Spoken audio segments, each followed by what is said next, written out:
byose zatangiye ari umukobwa w'inkumi abana n'ababyeyi be nk'uko bisanzwe abana babana n'ababyeyi. Yakoraga imirimo ye yose neza yitonze n'umuco n'ikinyabupfura, yayisoza agafata n'umwanya wo gusenga Imana. Ubuzima bwe bwose aba hari umukobwa w'umutima arangwa n'ingeso nziza. Ubwo igihe cyo gushaka kiba kirageze, aza kubengukwa n'umusore wari utuye ku musozi wo hakurya y'iwabo. Yakoraga akazi k'ubufundi, bararambagizanya nk'uko bisanzwe mu muco nyarwanda. Aramusaba aramukwa, batanga iminani. Umunsi wo gushyingirwa uragera, ababyeyi bategura umugeni, bamuha ibyangombwa byose by'ibitahanwa. Ubukwe barabucyuza, aragenda agera iwe. Mu kugera iwe babana n'umugabo we nk'uko abageni bose bagira ukwezi kwa buki. Amajyambere yari yatahanye, bagenda barya ibiryo bari bafite banakirizaho abashyitsi. Nuko igihe kiragera ibiryo birashira nk'ibisanzwe. Umugabo ateka njye kureba ko nabona aho nongera gukora akazi kanjye k'ubufundi. Azimuhira ari mu gitondo cya kare, ajya kwicara ku ndege ku munsi wa mbere. Arindira ko hari uwaza kumuhamagara ngo amuhe akazi ko kujya kumwubakira, aramubura. Yirirwaho burira, umugoroba arataha.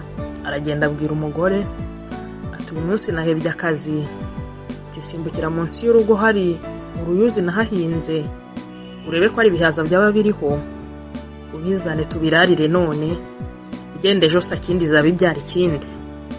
Umugore ajya munsi y'urugo kuri rwa ruyuzi, asangaho igihaza, arakizamukana, baragiteka. Umunsi wa kabiri umugabo arazinduka nk'ibisanzwe, ajya kwicara ku ndege. Arategereza saa 2, saa 3, saa 4, saa 5.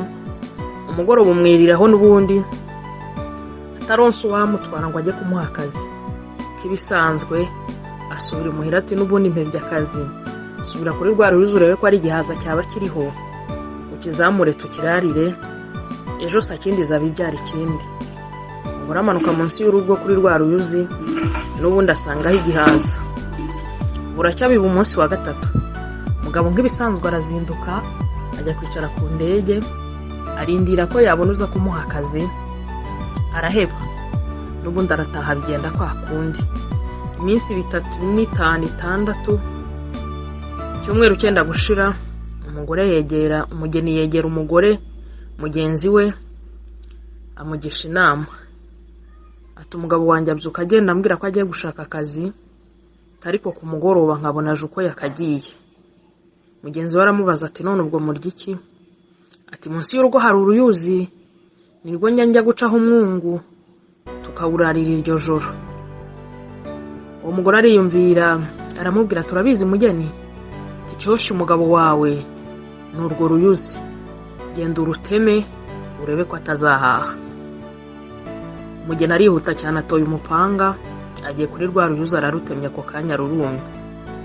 Umugabo uko yakicaye ku ndege arindiriye ko abona umuha akazi, n'ubundi aramubura, ataha uko yakagiye. Ashyitse muhira atekerereza umugore ibyamubayeho. Umugore ati amayeri yawe narayivumbuye, namenye ko rura ruyuzi ari rwo rukoshya, none naruteme. Ubwo baraye uko ntacyo bariye kuko ibihaza bitari bikiriho. Umunsi wa kabiri babura icyo bafata. Umunsi wa gatatu inzara irabica. Impamba y'umunsi. Niki wakwigira kuri uyu muntu? Ni byiza ko wajya umenya ugisha inama, kuko hari igihe ugisha inama wibwira ko inama ugiye kugisha iri bugufashe kugera ku nzozi zawe, aho kugira ahubwo ngo igufashe kujya imbere ukarushaho gusubira inyuma. Banza ushungure niba uwugishije inama nibura yishimiye iterambere ryawe. Ushungure se nawe mu mibereho ye urabona hariyo yigiriye. Ni byiza kubanza ugashishoza mbere yuko ugisha inama. Kandi nanone mu kugisha inama, tukagisha inama abantu barenze 2, kuko abanyarwanda baravuze ngo abahibyi benshi bayobya imbwa. Nawe kugenda ugisha inama umuntu umwe, 2, 3, iyo babaye benshi baguha ibitekerezo bitandukanye, bigera aho bikagucanga. Urakoze ku mwanya wawe waduhaye wo kumva iyi nyigisho. Niba hari isomo bigusigiye mu buzima, sangiza n'abandi